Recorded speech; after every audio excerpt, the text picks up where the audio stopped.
Welcome to MacGyver's Workshop, where you never know what we're going to be working on next. If you're not too careful, you just might learn something.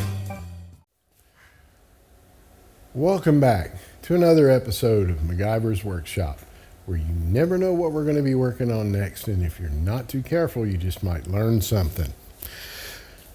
So we're on part 2 of our, I don't know, kind of four-wheeler resurrection, whatever you want to call it. Came in, for repair. It had a lot of electrical issues. We got it all sorted out, and she runs like a champ now. So now we're going to focus on the appearance a little bit. So I'm going to move the camera over here and show you kind of sort of where I'm at the moment. You can kind of look at the difference there between the front and the rear fender with regards to the spray paint that's peeling off. I have a much better example on a piece of the black plastic trim that I'm about to show you here in a minute, but just in general, it had this kind of gray color. I always called it like a battleship gray. Now that wasn't its original color. Its original color was kind of like a real funky green, maybe a type of green that might show up in a camo color, but not, it's just the whole thing was that one color. So it's, of course, the plastic is scratched up really bad and stuff, so it's not going to be perfect, but we can make it look a lot nicer. We've got our new switch gear in here. This is our new master cylinder for the front brake, which also has a safety switch on it for start safety. And of course the parking brake actuator is there as well. The switch was kind of interesting because it was kind of a surprise, because this switch gear was allegedly listed for the Linhai 260 Manco Talon ATV. So I was kind of surprised when I found that, but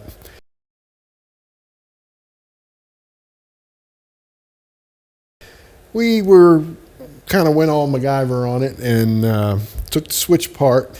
It's just basically two brass or contacts stuck into two holes in a piece of plastic, and then this switch here runs a wiper that either makes or breaks them. So we just had to move one of them over and re-drill a new hole so that when in the off position the switch is open, and when it's closed or turns the engine to the run position, it makes and allows the 12 volts to go from the battery to the CDI module, and then ergo the bike will start. So then of course we've got our headlights all wired up and our engine start switch, and and with the switch in the run position, you have no start until you pull the brake, and then she does what she's supposed to. And the initial problem this bike was having is when you would rev it up, either in gear, out of gear, whatever, didn't matter, it acted like it had a limiter. It was in the reverse limiter, where it would only let the engine rev up so much, and then would start cutting out the ignition. And we found that to be linked to where they had, at some point, the blue wire from the headlights, the power feed for the headlights, was routed back through the ignition somehow, and that was causing a problem. And there's some back feed going on there somewhere, and it was messing things up. So once we got that and all the switch problems fixed, that took care of that problem. Now I want to show you what it looks like when plastic gets painted with the wrong paint. You just try and use regular spray paint, Now, to anyone's credit who's done this, I have to say that, there's a lot of spray paints out there that say you can spray paint plastic with them. However, that doesn't mean that it's an actual paint that's made for plastic. And there's a difference. And between that and the surface not being prepared properly, you'll end up with, this kind of result here after a while. And, the paint just kind of, peels away. And that's because a regular spray paint is like a coating that lays on top of the surface, and to some extent it tries to bond to the surface, but the surface really needs to be taken down to bare metal, an etch primer, and a sanding fill primer to take out any, fill in any little scratches or whatever. But an actual paint that's made for plastic, and I'm using this VHT stuff, and it's an actual, it's kind of a high temperature plastic paint made for like plastic parts under the hood of a car. And above and beyond what a regular spray paint does, this paint will bond to the actual plastic and not just to the surface. And that makes it look better and last a heck of a lot longer. Now, is it going to last forever? I doubt it. But, short of buying an automotive paint that has a plasticizer in it, like for, the plastic bumpers and stuff like that, that can make this job get real expensive in a hurry. So, as it is, this paint's more expensive than regular spray paint, but not nearly as much as if you bought, actual vehicle paint that's made for plastic bumpers and reducer and catalyst and all that kind of stuff. So anyway, what we got to do is we need to prepare our surfaces here, much like I did with that gray or the gray colored piece earlier. That's such a big piece and it's so unwieldy. I know I showed it sitting out here, but in the other video, but this makes it a lot easier to show you what I'm doing. And that's why I'm just waiting until now to do it. Really, your best tool for something like this is one of these little wire brushes you get at Harbor Freight. And you just kind of go over this, and what that does is that knocks off any of the flaky spray paint, and then you can move on to other methods to get the rest of it off that may have stuck a little better than anything else and won't come off. But for starters, this is really this is your best first step right here. And you want to be careful using like a DA or a orbital sander. And I have used that on some big flat surface areas, but you want to be careful because it'll heat the plastic and melt the plastic and the paint into all these little nibbly balls or whatever that just gum up your paper in no time. So what you don't spend in paint, you'll spend in sandpaper. So the more you get all this stuff off like this, the better you are. And then you can go over it with what I like to do is I like to go over it with you can either use a green or a red Scotch-Brite, and that'll usually get the rest of it and get it all feathered out and smooth looking, so that when you do shoot it with the plastic paint, it looks good. And this stuff you don't prime or anything. It's got all the chemicals and the bonding agents in it So that's another major difference between this kind of paint and a regular type of automotive or spray paint. So I'm gonna get busy and get to work on this and get it all spiffed up to the point where I'm ready to wipe it down, with my paint prep, and then, which is basically just a wax and grease remover, and get ready to shoot it with the paint. So stay tuned.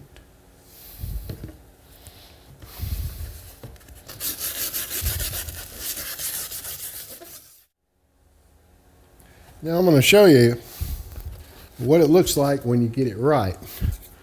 So initially, when you first go over it,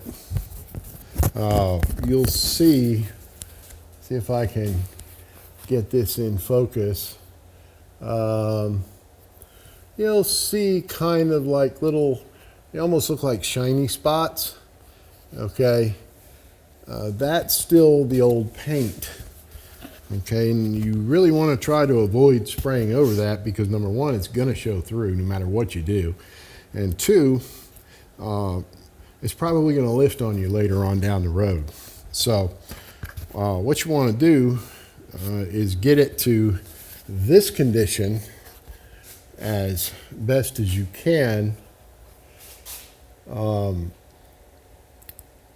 You'll notice that we're all the way down to the plastic. Now, there are some scratches in there from this little wire brush, but that's why I like these wire brushes, because they're just aggressive enough, but they're not going to gash up the surface of the plastic.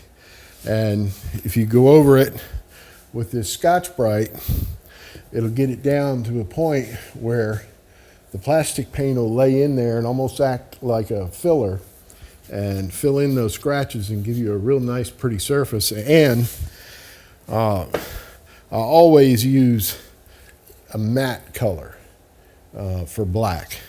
You don't ever want to use a gloss for black, because number one, it's going to show every one of your screw ups, guaranteed. And really, glossy black plastic just doesn't look good anymore. It's really gone out of style, if it was ever in style. And the kind of flat black, kind of murdered out look, I think is what they call it. That looks, I think, a lot better when you contrast it to a brighter color. So anyhow, the other thing is that you're not going to do all this in one afternoon.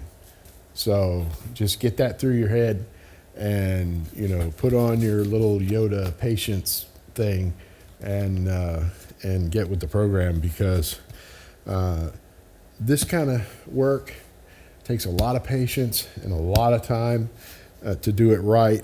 And if you rush through it and you don't get everything prepared properly on the surfaces and get all the old paint off, it's just going to look like a botched job. So this now this guy ain't paying for this, certainly not the labor.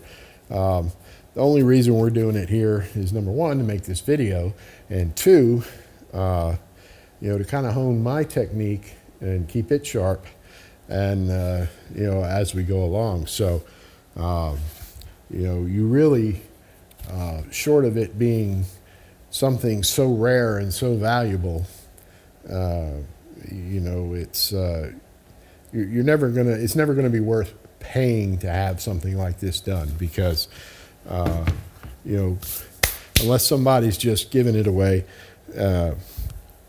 it's just it's so much labor involved and time that it's not worth it for anybody who is doing this kind of work for a living. So anyhow, I got to get back to this, and when I get it all spiffed up and ready to shoot, I'll show it to you. If you run into a spot, let's say where there's like a really thick blob of paint is laying there, I mean, you know, you could use this and you'll get there eventually. You know, you can use some sandpaper, but you want to be really careful because you don't want to damage the plastic and scratch it too deeply to where it's going to be a pain to smooth it back out. But you can safely use like a 120 grit, you know, like a garnet paper like this, and just knock down that real heavy, thick paint. And you'll see how well it works.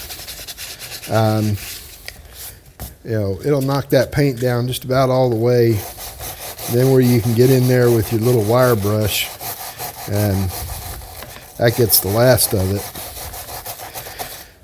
And then always make sure you alternate your directions. So if you're going like this, and then you go back and forth like this, or in circles, and the same thing with your paper. And another little trick, if I can get into frame here, when I have it zoomed in this far, it's difficult for me to think backwards. You know, number one, you're sanding on plastic, and two, you're sanding on spray paint that's basically a gooey mess when you try to sand it. So it just, you know, fills up your paper really quick, and you can see the little shiny bits on here, okay? And rather than just throw the paper out, you take your wire brush and just kind of go over that like this. You know, it'll get all that mess out of your paper, and it'll be almost as good as new, and your sandpaper will last you like a zillion times longer. So now when you're finished cleaning it up and you've gone over it with your green Scotch-Brite, then it's always a good idea to go ahead and then hit it with some 400 grit, and you'd be amazed at what shows up when you start sanding it with 400 grit. You'll find all kinds of mistakes and spots that you missed, and trust me when I tell you, this project is not for the weak.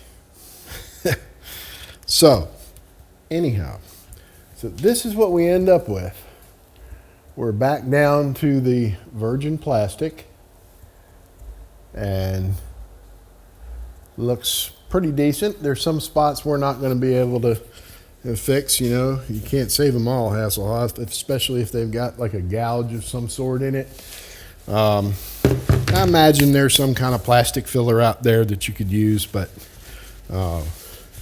you know, we're not going that deep into this, and you know, there's really no point to. I mean, it's a four-wheeler. You're going to take it out in the woods, and you're going to beat the hell out of it, and you know, and that's what it's designed for. But you know, we can make it look sort of good, and you know, make sure it looks good from at least 10 feet away, and it not be a half-ass job. So, and once you get done sanding on it and wiping it off with whatever, your dry rag or what have you, then you go ahead and clean it, hit it with your rag with your prep. And we just want to get any dust and, you know, grease or anything that, you know, might be laying in there that'll prevent our paint from adhering. Now this little section in here we're not too terribly worried about, but we will wipe it down just for good measure, because this is hidden under another piece. So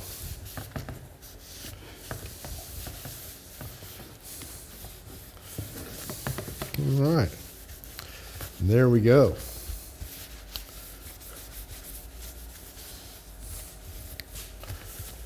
And once that dries off real good, then she's ready to paint.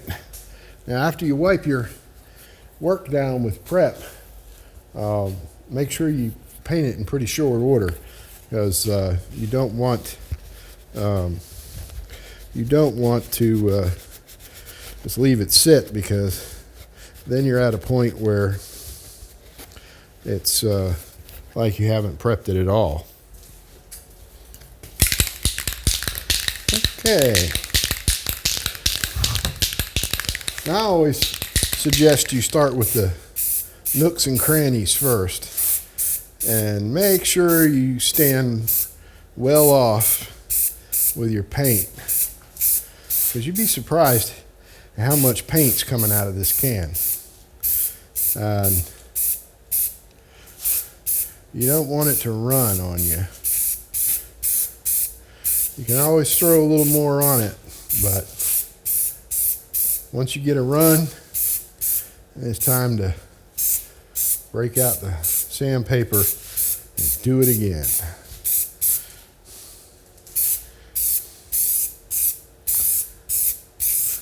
And if you really, really wanted to, just make this like a, awesome mirror finish, say this wasn't a four-wheeler, say it was, something else, and you just wanted to make this thing look,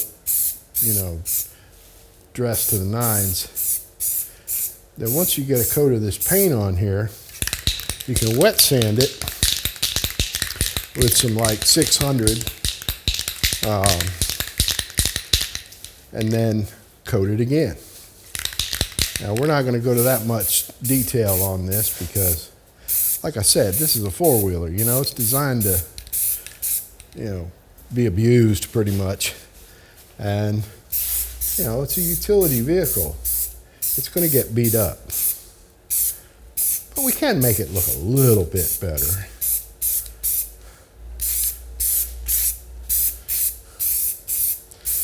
And then once you get to the other side of your piece, then you can come back here and kind of recoat, lay a little more down on these little nooks and crannies. But again, you want to stand off from the part, because you don't want it to, ball up with a bunch of paint all at once. Then it's going to run on you. Then you're going to have this big blob of paint there, and it's going to look like hell. So, all right. So that's it. It's my supper time, and time to go in the house for the evening. So we'll see you here when I come back.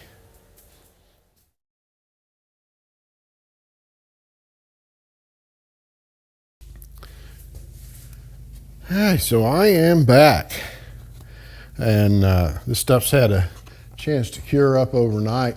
So this is what it'll look like if you get it done and prepare the surfaces properly.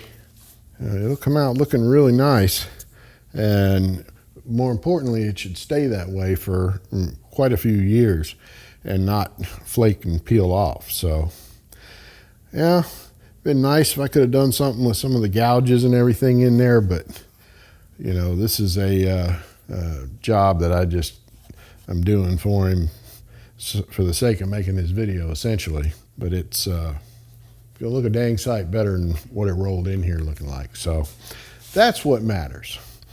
All right, so I'm gonna get on and get some more of these other parts done. When I get to do the 1 foot well, that piece of plastic is busted all up in about 18 pieces. So we'll cover how we're going to fix that. And so stay tuned.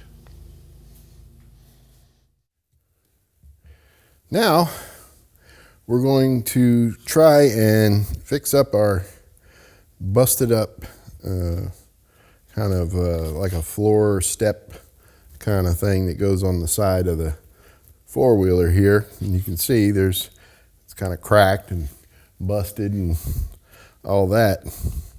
Now what we're going to do with it is we're going to put some reinforcing sheet metal underneath and rivet each side of it And then we'll put some like rubber matting, anti-fatigue matting down here. And now the trick to this is going to be on the back side, you have all these reinforcing ribs, which is going to make it a bit of a challenge to get any kind of metal reinforcement in there, which is why the owner just had this kind of halfway wired together. So what we're going to do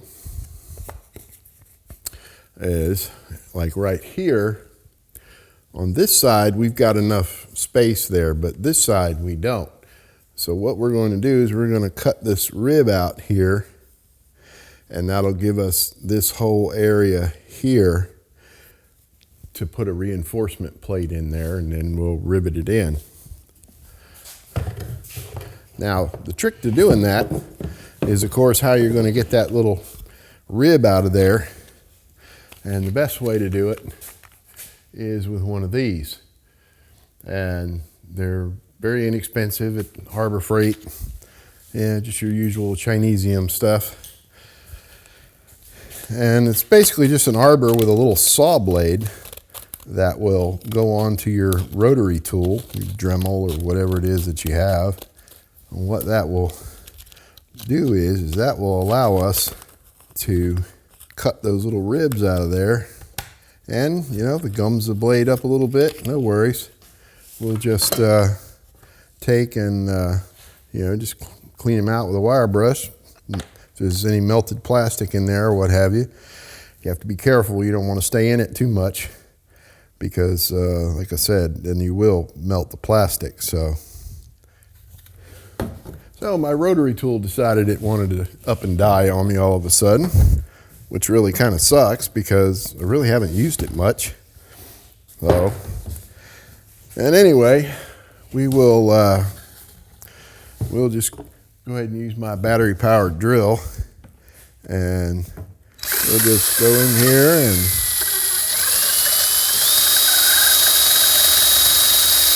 just cut along.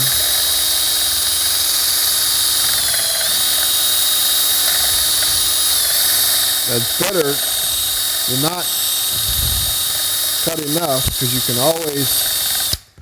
can always grind some more off.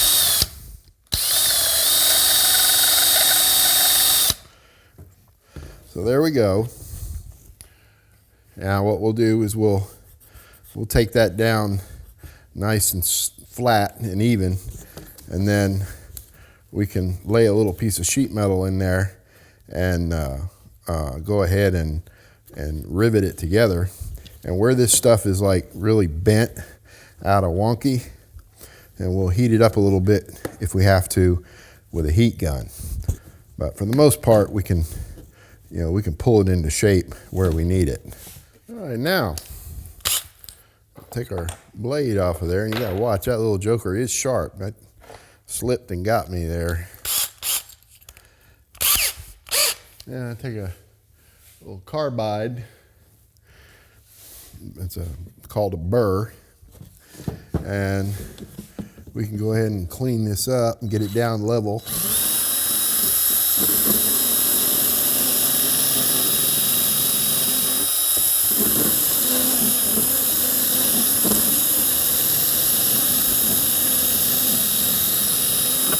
You want to remember, patience is key here, and don't try to take it all at once, because then you're going to heat the plastic up and it's going to melt, and you're going to be like trying to sand through wet RTV or something.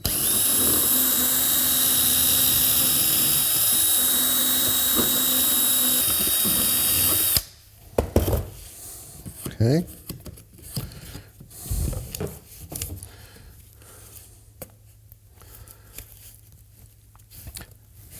Now,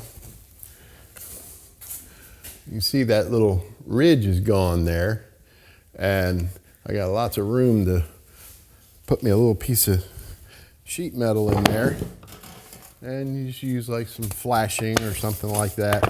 It doesn't need to be, 16 gauge plate or anything. It just has to hold it together, because once you get it in there in about 2 or 3 places, it's going to be really strong. And when you go to rivet it together, and this is where a lot of folks kind of make a little bit of a mistake.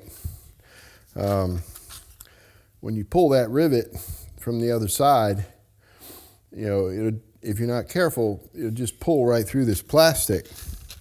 But they actually make these reinforcing washers. If I can get it to focus, come on, there we go. They make these little reinforcing washers that go on the back side of your rivet.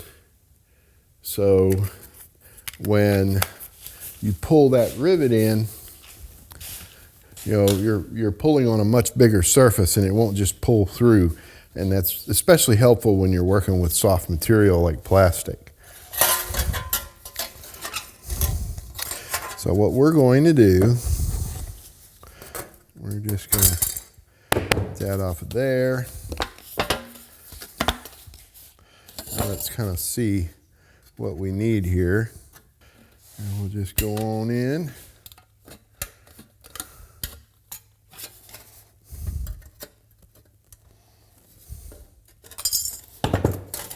Now I have my appropriate size drill bit, and it's always good to start on one side.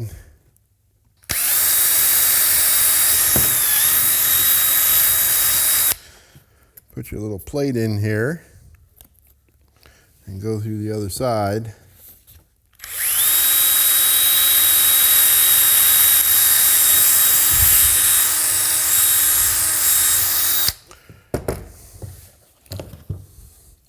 Now, what I was talking about with those little washers, you can get these little reinforcing washers here that go on your rivet. I'll pop this all out of the way so you can see it happen as we go here. And then as I bring that rivet in,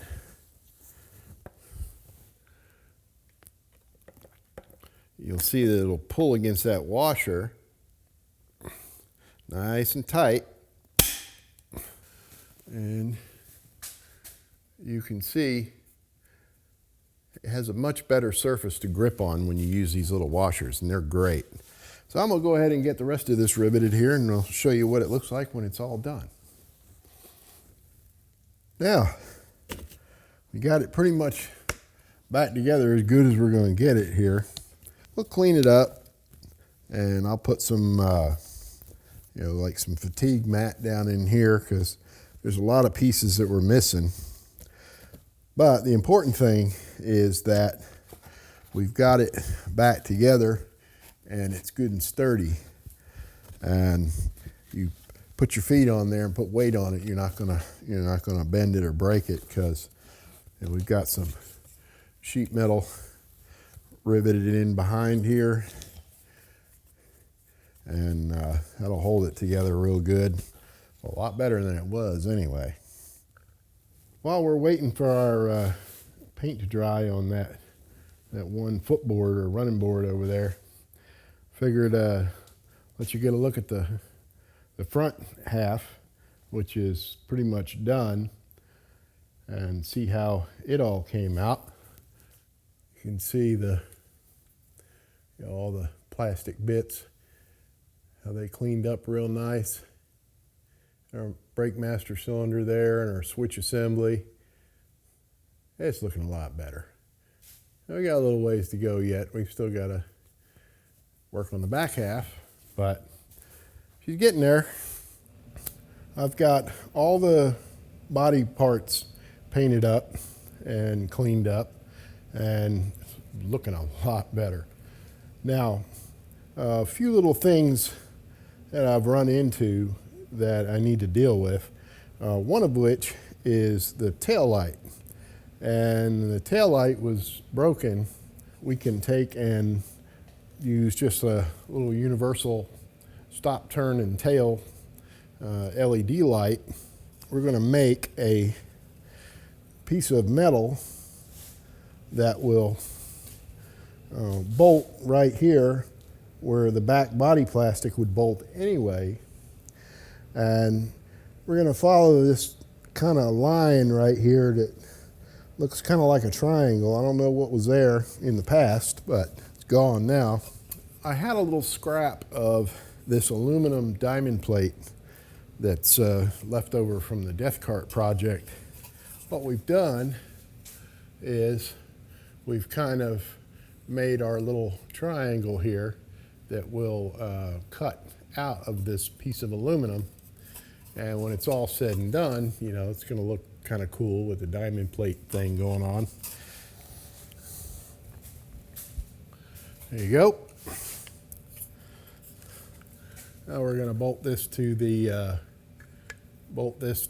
four-wheeler, straight of course, and she'll look good. I think so anyway. So now that we have our body plastic looking decent, kind of have to pay a little attention to these rims. I don't want to sink a whole lot of effort into them because, I mean, these rims are done in. I mean, this one's bent all to heck, and, you know, they're rusted really bad. So really what we can do is just kind of clean them up and make them look kind of decent. So what we're going to do, we're just going to clean them up and pretty them up just a wee bit. You know, nothing fancy. And when if you don't want to pull the tire off the rim, which I don't want to do, you know, you can do this here, what I'm doing. Just kind of mask it off. After you, of course, clean the tire up real good. Nothing looks tackier than a painted rim with overspray on the tire itself. That's no good. There's little, you know, just little tiny detail stuff that you can do that just makes the difference between a, you know, a ho-hum job and something you look at and go, wow, that looks pretty decent. And one of those is I'll wire wheel the lug nuts, get them all nice and clean, and then shoot them with some clear so they don't just immediately rust back up again. All right, I done wiped this down with my prep already, so that's all good. And I masked off the, you know, the little Schrader valve there for the, where you put air in the tire. And remember, the trick is to always just real light with the paint. You know, don't get in there and just spritz the hell out of it, because then it's going to run on you and it's going to look really tacky. So get back away from it and let the paint kind of gently blow into it. And, you know, make sure you get all the little nooks and crannies. I got to bleed the brakes because I got new master cylinders front and rear. Once we get all that done, then I can put the rest of the plastic on that side, and you'll get to get a look at it and see how cool it looks. Well, we got her all done here. I wanted to give you a little walk around here and see how much better I think it looks than it did when it came in. It's a darn sight better. It's not perfect, you know, the plastic was pretty beat up, nicks and gouges and chunks missing and that sort of thing. But, you know, it's a lot nicer, and I think the old fella will be happy with it. And we got all the little bugs worked out of it, and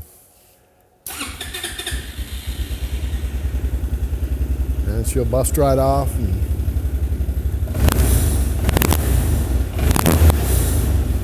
she'll She'll come off idle, no problem. So yeah, now has good brakes all the way around now, front and rear. So yeah, it's good. Let me take you for a little walk around here, and I'll just use my little phone camera and give you a look-see at everything kind of up close and personal.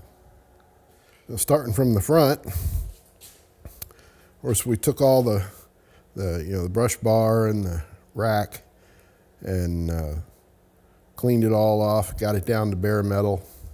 It was powder coated, so getting what was left of the old paint off was a bit of a challenge, but just a good cup-shaped wire wheel on an angle grinder did the trick. So then we got rid of the old-timey looking headlights that were on there. You can kind of see them there, and they really weren't very bright. And I found these on Amazon. Now, that was a bit of a challenge because this particular four-wheeler actually has low and high beams, so I had to find some lights that did both. And if we turn it on here and you set the low beams, you get these kind of angel eye looking lights that will light up in kind of in front of the short distance in front of the four-wheeler, and they do good as low beams.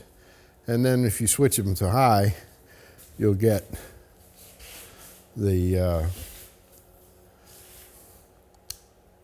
you'll get a projector beam that shoots way on off in the distance. So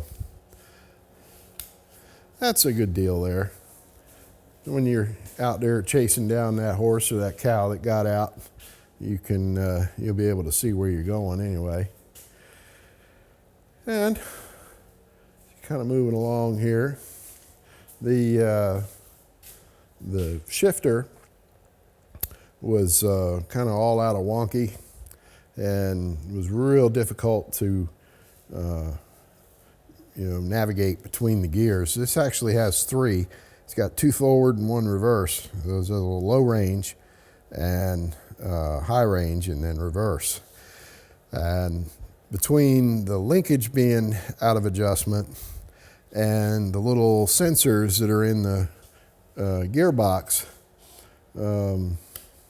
the display wasn't right, and you couldn't tell hardly what gear you were in. But now she works good. That's your two forwards, and then your reverse. Got all that fixed up. That's all good. And then if we look at the controls here, the the main switch assembly here, I ordered it off of Amazon, and it said it was for this bike, but the on-off or the engine kill switch here was for typically your smaller four-wheelers that just have a magneto on there for the ignition, and then a little what they call an AC CDI box. And so when you shut the motor off, the switch would actually close, and that grounds out the CDI module and shuts the motor off. Well, this one is different. This one has a DC CDI module, which is powered by the battery. So this has to be more like a typical switch, to where when you turn it off, the switch is open.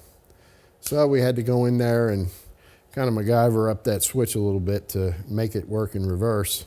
And it was a bit of a challenge, but we figured it out and got it working good. And of course now, our starter button is working like it should. seeing how it's brand spanking new. We just ended up replacing this whole assembly because the other was just not very good.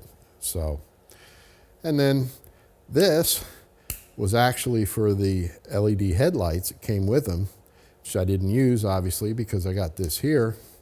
I use this for the reverse limiter. So you can actually, with it on, and it works normal, and it will limit your speed in reverse. Then you can actually turn it off and it'll stay, without having to hold a button down. That's helpful if you're trying to back up out of a hole or a hill or something like that, and you need a little that power. Then you can kind of see a little bit up close. Of course, it's a little dusty because it's just dusty in my shop here, but see how all the body plastic came out. And this was tweaked really bad. Heated that up with a heat gun and kind of straightened that out as good as we could get it. And then there's the rear rack. And the tail light, that was missing. The lens was gone, and the socket and everything was just all kind of beat up. So I took a piece of aluminum diamond plate I had laying around and made a little plate, and took a one of those universal tail and stop lights like you find on a semi truck. I got that in there, and everything's all nice and spiffy looking. This footboard here was a pretty notable accomplishment. It was cracked and busted up in about 5 or 6 pieces, and was kind of held together with like baling wire and all. And sure, it worked, but we went ahead and just tidied it up, and we riveted some sheet metal behind it. And then there was a bunch of pieces missing, little chunks missing out of the bottom here. So that's why we got some of this fatigue mat that I had laying around in the shop, and cut a piece and just kind of laid it in there, make it look a little better. And then, unfortunately, his tires are dry rotted terribly, and they don't hold air too good. And he may just put tubes in them because they're they got good tread on them. But the rims, they were all rusted up and messed up really bad, and most of them are bent. But didn't make much point to leave them ugly when we did all this other stuff. So we just cleaned them up and gave them a quick shot of paint to make them look nice. So that's pretty much it there. So that's it for this project. I appreciate y'all watching, and please subscribe if you like what you see.